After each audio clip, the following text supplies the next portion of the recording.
One two ॐ भूर्भुवः स्वः तत्सवितुर्वरेण्यं भर्गो देवस्य धीमहि धियो यो नः प्रचोदयात्। मित्रों नमस्कार। आज मैं आपको सफलता के सूत्र पर कुछ बताने का प्रयास करूंगा। सफलता क्या होती है, इसको हमें जानना बहुत ही आवश्यक है। सफलता का मतलब ये होता है कि हम आगे बढ़ें। इसका कदापि यह तात्पर्य नहीं होता है कि हम किसी को मिटा करके जो है आगे बढ़ें। किसी को मिटा करके आगे बढ़ना कभी भी हमारी सफलता नहीं हो सकती है। इस संबंध में स्वामी रामतीर्थ का एक दृष्टांत आपको मैं बताना चाहता हूँ। स्वामी रामतीर्थ जी स्वामी होने के पहले जब प्रोफेसर थे तो एक बार अपने बच्चों को पढ़ा रहे थे। उन्होंने एक लकीर खींच दी तो कहा, बच्चों इस लकीर को तुम छोटा कर सकते हो। बच्चे सारे बड़े असमंजस में पड़ गए कि इस लकीर को कैसे छोटा किया जाए। एक बच्चा आया और उसने उस लकीर को मिटा दिया। स्वामी जी कहे कि बेटा तुम हमारे मन को समझ नहीं पाए। और बच्चे इसके बाद और बच्चे भी थोड़ा सोच में पड़ गए। उसके पश्चात एक बच्चा आया और उसने उस लकीर के समान एक बड़ी लकीर खींच दी। स्वामी जी बताए कि ये देखो सही है, और सही मायने में जीवन का सफलता का उद्देश्य ही होना चाहिए कि हम दूसरे से स्पर्धा में तो आगे बढ़ें, लेकिन किसी को मिटा के न बढ़ें। तो मैंने बताया कि सफलता के लिए हमको सबसे आवश्यक चीज है कि हम अपनी स्पर्धा में अपने मेहनत से, अपने लगन से आगे तो बढ़ें, लेकिन किसी को मिटावे नहीं। अब देखिए, सफलता के लिए सबसे मुख्य चीज क्या है। सफलता के लिए सबसे मुख्य चीज है कि हमको अपना लक्ष्य निर्धारित करना चाहिए। जैसा कि हमने आपको पूर्व में बताया था कि लक्ष्य ही हमारे जीवन का सबसे महत्वपूर्ण अंग है। हम बस स्टेशन पर खड़े हों, हर बस वाले से पूछ रहे हो कि बस कहाँ जा रही है, लेकिन हमें यही नहीं पता है कि हम कहाँ जाएंगे, तो हम कभी भी गंतव्य स्थान पर नहीं पहुंच सकते हैं।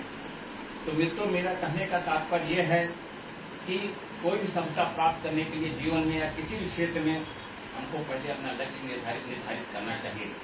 जब हम लक्ष्य निर्धारित कर लेंगे तो अपने कठिन परिश्रम से और पुरुषार्थ से उस लक्ष्य को प्राप्त कर सकते हैं। अब देखिए, सबसे पहली चीज तो ये है कि कठिन परिश्रम और पुरुषार्थ हम तभी कर सकते हैं जब हम अंदर से प्रसन्न होंगे। अगर हमारे अंदर प्रसन्नता का अभाव है, हम दुखों से घिरे हैं, तो किसी तरह से हमारे अंदर उत्साह नहीं आएगा।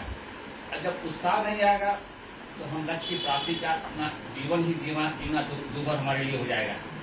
इसलिए हमको सदैव प्रसन्न रहना चाहिए और प्रसन्न रहते हुए अपने लक्ष्य की प्राप्ति कर सकते हैं।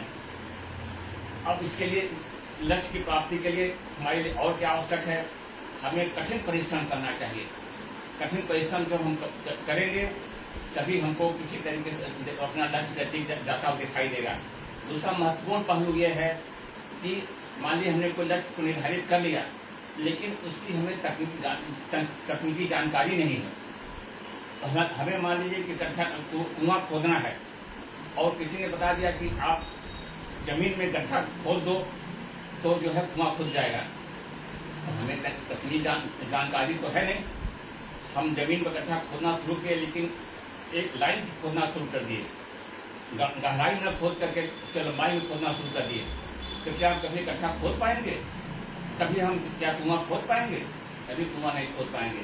हम जो है एक नाला बना देंगे और हम जो है हमारा कोई लक्ष्य हम सफलता ही प्राप्त कर सकते हैं।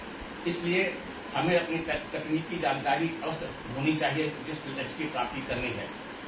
अब देखिए, दूसरा सफलता का सबसे बड़ा हमारा जो है उद्देश्य होना चाहिए, सबसे बड़ा जो है एक आवश्यकता तो है कि हमें हमेशा सदैव ईमानदार रहना चाहिए। ईमानदारी जो है जीवन का सबसे बड़ा आवश्यकता तो है। अगर ईमानदार नहीं रहेंगे तो किसी भी क्षेत्र में, किसी भी कार्य में तत्काल कुछ लाभ तो हमें जरूर मिल सकता है, लेकिन हम उस लक्ष्य की हमें उसको सही मायने में सफलता प्राप्त नहीं कहा जा सकता है। ईमानदारी क्या है? ईमानदारी जो है, हम अपने हर चीज में ईमानदार हों, और ईमानदार तभी हो सकते हैं जब भगवान को जो है हम हमेशा ये महसूस करें कि हमारे सामने प्रकट मतलब मौजूद है। तो जब वो हमारे सामने ये महसूस करें कि वो हमारे सामने हमेशा मौजूद है, तो हम ईमानदार रहेंगे। इसका एक दृष्टांत ये है कि कोई दुनिया का बड़ा से बड़ा चोर है, बेईमान है, लेकिन अगर वो सामने अगर पुलिस है, कोई है, तो उसको जब तक वो नहीं कर लेगा, तब तक वो चोरी नहीं कर सकता है। उसी तरह जो दुनिया का सबसे बड़ा सिपाही है, जब तक हम उसको तो नहीं साध सकते हैं, उसको हम कोई घूस रिश्वत नहीं दे सकते हैं, तो हमारे हर क्रियाकलापों को देखता रहता है। इसलिए हमें हमेशा अपने हर कार्य में ईमानदार होना चाहिए। अब छोटा सा 2-3 एग्जाम्पल आपको बताते हैं। मान लीजिए कोई ठेके का काम करता है। ठेकेदारी का काम तो आप जानते हो कि सरकारी ठेकेदारी में किस तरह से लूट खसोट बेईमानी होती है, लेकिन वो तत्काल लाभ तो हो सकता है, लेकिन वो लंबे समय तक वो ठेकेदारी का कार्य उसका नहीं हो सकता है। कुछ अधिकारियों को घूस दे करके एकदम मसाला लगा करके एक क्षणिक रूप से जो है वो जो है सफलता को प्राप्त कर सकता है, लेकिन उसका प्रमाणित सफलता नहीं प्राप्त किया जा सकता है। अतः हमें जीवन में हमेशा जो है ईमानदार होना चाहिए। मान लीजिए हम कोई व्यापार कर रहे हैं, तो व्यापार में हम कम तोल करके कीमत बढ़ा करके ज्यादा कमा तो सकते हैं, लेकिन ज्यादा दिन वो टिकेगा नहीं। वो निश्चित रूप से जो है हमको जो है एक तत्काल निश्चित रूप से जो है हमको जो है तत्काल लाभ तो दे देगा, लेकिन परमानेंट कभी भी नहीं हो सकता है। इसलिए सफलता प्राप्ति के लिए सबसे आप बात कर लीजिए, चलिए। तो मैं प्रसन्नता के बारे में, मैं जो है ईमानदारी के बारे में बता रहा था। तो ईमानदारी जो है परमानेंट सफलता के लिए बहुत ही महत्वपूर्ण चीज है। परिश्रम हमने बताया आपको, पुरुषार्थ जो है तभी प्राप्त कर सकते हैं। ईमानदारी के पश्चात जो है सफलता के अन्य सूत्रों पर भी हम चर्चा करेंगे। मित्रों, परिश्रम और पुरुषार्थ जो है, बिना पुरुषार्थ हम कोई कार्य नहीं कर सकते हैं। इस संबंध में मैं आपको एक मूची का दृष्टांत सुनाना चाहता हूं, जो बहुत ही महत्वपूर्ण है। एक मूची था जो कि बड़े ही लगन परिश्रम से जो है अपना काम करता था और लोगों को पसंद करता था। जो पैसे पाता था उससे खुश रहता था। उसका बच्चा भी उसके साथ लगा रहता था और देखता था कि हमारे पिताजी किस तरह से लगन परिश्रम से काम करते हैं। कुछ दिनों पश्चात उस जीविका सीने वाले मूची का जो है मृत्यु हो गई। वो बच्चा सोचा कि भाई हमारे जीविका का क्या साधन होगा। उसने अपने लगन परिश्रम से सोचा कि जैसे हमारे पिताजी जिस तरह से उनके सीखते थे उसी तरह मैं भी सुनूंगा। लेकिन चूंकि उसके पिताजी बड़े कुशल कारीगर थे, तो लोग उसके आते थे, अपना काम कराते थे। उसके पिताजी की मृत्यु के पश्चात जो है लोग आना बंद कर दिए। उसने जाकर लोगों से संपर्क किया तो कहा कि मैं अपने पिताजी के समान ही आपको काम करूंगा, मुझसे अपना काम कराइए। तो लोगों को पहले तो थोड़ा बड़ी दिक्कत हुई, लेकिन कहे कि अच्छा इस बच्चे को मौका दिया जाए, और उन्होंने बच्चे को मौका दिया। उस बच्चे ने जो है धीरे धीरे करके अपने पिताजी से सवाल या उससे अच्छा कार्य करना शुरू कर दिया। धीरे धीरे उसका काम बढ़ता गया। कुछ दिनों बाद उसकी कुछ दुकानें खुल गई, और आपको जान के आश्चर्य होगा कि वही बच्चा जो है बाटा कंपनी का निर्माण किया और पूरे विश्व में जो है बाटा कंपनी के नाम से प्रचारित हुआ। हमारे कहने मतलब ये है कि हमारा लगन परिश्रम पुरुषार्थ जो है कभी भी बेकार नहीं जाता है। ठीक है ना। अब इसके बाद जो है ये हमारा जो है ये सफलता जो है जन्म सिद्ध अधिकार है। ये जन्म सिद्ध अधिकार को हम स्वयं उपयोग नहीं कर पाते हैं। अगर आप देखें तो हमारे अंदर जो परमात्मा का अंश आत्मा है, वो परमात्मा का सारे गुण लेकर के आया है, और उस गुण को जो है उसमें इतनी शक्ति है, इतनी सामर्थ्य है कि हम दुनिया का कोई भी काम कर सकते हैं। लेकिन हम इन सारे अपने जो भौतिक अवगुणों के लोभ मोह को अहंकार अपने आत्मस्वरूप को भूल करके जो है अपने को सबसे निम्न कोटि का मानते हैं। तो अगर हम भगवान के स्वरूप में रहें, भगवान के गुणों के स्वरूप में रहें, तो हम दुनिया का कोई भी कार्य कर सकते हैं, कहीं भी कोई सफलता प्राप्त कर सकते हैं। दूसरा एक एग्जाम्पल मैं आपको बताता हूं, महात्मा गांधी जी का। महात्मा गांधी जी की जो विशेषता थी, एक बड़े साधारण घर के परिवार के व्यक्ति थे, उनके अंदर कोई विशेषता नहीं थी, लेकिन उनके अंदर जो 2-3 विशेषता थी जिसके बारे में आपको बताना चाहूँ, बाकी तो उनके अंदर बहुत सारी विशेषताएं बाद में हुई, लेकिन जो 2-3 विशेषताएं थी जो बचपन से थी उसके बारे में आपको बताना, जिससे कि वो करमचंद के बाद जो है महात्मा गांधी राष्ट्रपिता कहलाए। महात्मा गांधी जब विदेश जाने के तैयार हुए थे लॉ पढ़ने के लिए, तो लोगों ने कहा कि ब्रिटेन में जो है पर स्त्री गमन और मदिरा का जो है बहुत पान होता है, और ये सब करके जो है हमारा ये बच्चा जो बेकार हो जाएगा। तो उनकी माँ ने जो है कहा कि ठीक है, हम अपने बच्चे से बात करते हैं। उनकी माँ ने गांधी जी से 2 संकल्प लिया है। पहला ये है कि तुम विदेश जाओगे जरूर, लेकिन मदिरा का पान नहीं करोगे, और दूसरा पर स्त्री गमन नहीं करोगे। गांधी जी ने अपनी माँ को वचन दिया, गांधी जी ने अपने माँ को वचन दिया कि मैं ये 2 संकल्प लेता हूं कि ये 2 गलत काम नहीं करूंगा। विदेश में गए, दोस्तों के साथ जा करके सारी चीजें भूल गए।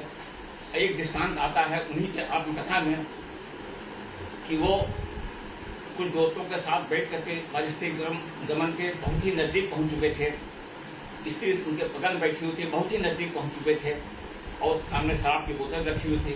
ऐसी दशा में जहां तक मैं समझता हूं, वो भी होता तो उससे जो है वो बाहर नहीं जा सकता था, उसमें वो रंग में रंग मिट जाता। लेकिन गांधी जी को तत्काल अपनी माँ का वचन दिया हुआ वचन याद आ गया, और वो वहां से उठ के भाग खड़े हुए। ये उनकी इच्छा शक्ति ही थी कि इन 2 कुरीतियों से बचा करके उनको जो है आज जो है महात्मा गांधी के नाम से जाने लगे। जैसे अगर ये दोनों पड़ जाते तो महात्मा गांधी को कौन जानता? करमचंद आए, पता नहीं कितने करमचंद आए, करमचंद चले, कोई नहीं जानता। इसके बाद महात्मा गांधी ने बहुत सारा काम किया, लेकिन जो है मतलब कि कोई नहीं जानता उनको। अब एक और एग्जाम्पल आपको बताते हैं वैज्ञानिक थॉमस डेवी का। वैज्ञानिक थॉमस डेवी जो है अपने शुरुआती जीवन बचपन बहुत ही गरीब परिवार के थे। उनकी इच्छा थी कि वो वैज्ञानिक बने। उनकी माँ कई लोगों के घर ले गई, लोगों ने देखा, कहा कि भाई ये बच्चा को हम वैज्ञानिक नहीं बना पाएंगे। एक वैज्ञानिक के घर ले गई, तो उस वैज्ञानिक कहा ठीक है हम देखते हैं। उसने उनको झाड़ू थमा दिया। झाड़ू थमाने के पश्चात थॉमस डेवी ने पूरे घर का कोना कोना इस तरह अच्छी तरह सफाई किया, इसे लगा कहा किसी अच्छे आदमी ने जो है जो एक जिज्ञासु व्यक्ति ने एक मेहनती व्यक्ति ने इसकी सफाई की है।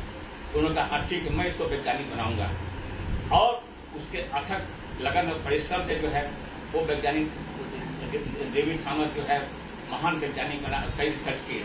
हमारा कहने का तात्पर्य यह है कि कोई छोटा कार्य नहीं होता, कोई बड़ा कार्य नहीं होता है। आपका उसमें लगन परिश्रम महत्वपूर्ण होना चाहिए, इसी से आप जो है अपने जो है सफलता को प्राप्त कर सकते हो।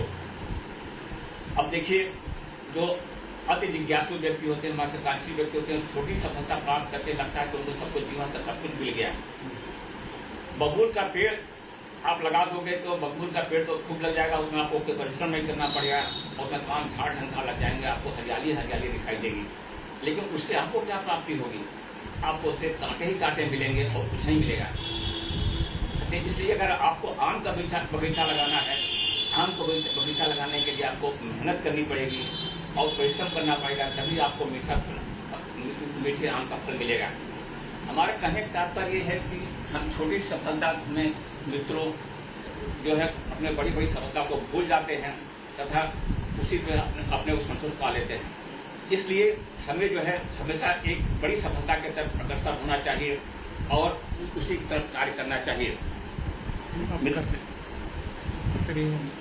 मित्रों, इस तरह जो है हमारे गुरुदेव ने जो है सफलता के 7 सूत्र बताए हैं, जिसको कि मैं आपको संक्षेप में बता रहा हूँ। सबसे बड़ी चीज हमने आपको बताया प्रसन्नता एवं मानसिक संतुलन। अगर प्रसन्नता हमने आपको बताया, अगर मानसिक संतुलन हमारा ठीक नहीं रहेगा हम कोई काम नहीं कर सकते हैं। नंबर 2 परिश्रम और पुरुषार्थ। परिश्रम पुरुषार्थ के बारे में हमने आपको बताया है कि बिना परिश्रम के पुरुषार्थ नहीं हो सकता है, बिना पुरुषार्थ के कोई कार्य नहीं हो सकता है।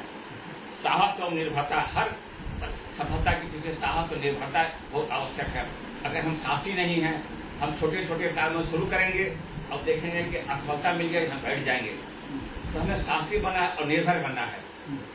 साहस निर्भरता हमारा सफलता का तीसरा सूत्र है।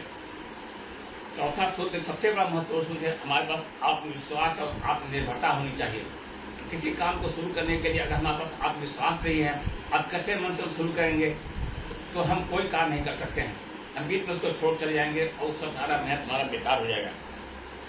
स्नेह, सहानुभूति, पांचवा हमारा जो है इस सफलता का सूत्र है। जो भी काम करें, जैसे हमने व्यापार में आपको बताया, हमने मालिक को दुकान खोल दिया तो अगर हम ग्राहकों से सहानुभूति से बात नहीं करेंगे, स्नेह नहीं करेंगे, वहाँ के आसपास की चीज जो उनकी जरूरत है उस चीज को नहीं रखेंगे और अपने ऊपर कठोर बोलेंगे, तो कभी भी हमारा व्यापार सफल नहीं हो सकता है।